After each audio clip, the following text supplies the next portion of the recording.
bonjour, j'espère que vous allez bien. Bien qu'elle soit triste, je préfère vous raconter mon histoire. Question de sensibiliser mes autres frères. J'étais en couple avec une fille Bassa, 50% Bassa, 50% Yaoundé. Tout allait bien dans notre relation. On aspirait à un futur commun.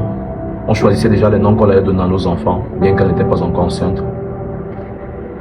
Et du jour au lendemain, son comportement a changé. Elle n'était plus la même, elle n'était plus réceptive. Je lui ai demandé ce qui ne va pas. Elle m'a fait savoir que sa copine aurait reçu un cadeau de son mari. Et ce cadeau, c'était une voiture, un véhicule.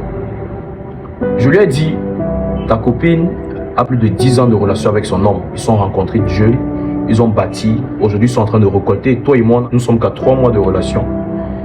C'est un processus. On ne peut pas réaliser tout le même jour. On ne peut pas planter le maïs aujourd'hui et on fait la récolte aujourd'hui.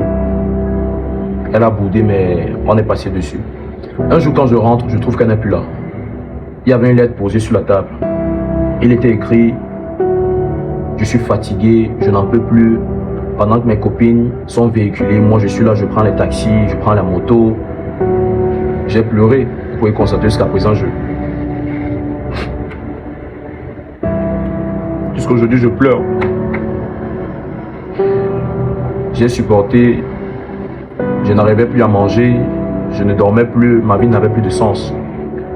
Quelques semaines après, mon ami Grégoire me fait comprendre que sa copine venait de donner naissance. Elle aura accouché d'un garçon.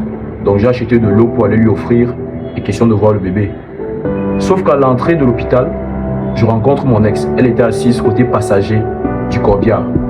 J'étais inquiet, je me disais peut-être qu'elle avait perdu un membre de sa famille, un frère. Et quand je vais lui demander ce qui ne va pas, elle me dit, je t'ai dit que je ne peux pas sortir avec un homme qui n'a pas de véhicule. Grâce à Dieu, aujourd'hui, je suis avec un homme qui a la voiture, il m'amène partout où je veux.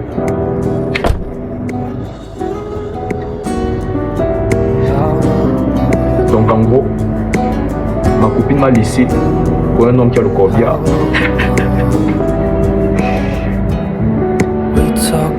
Merci beaucoup.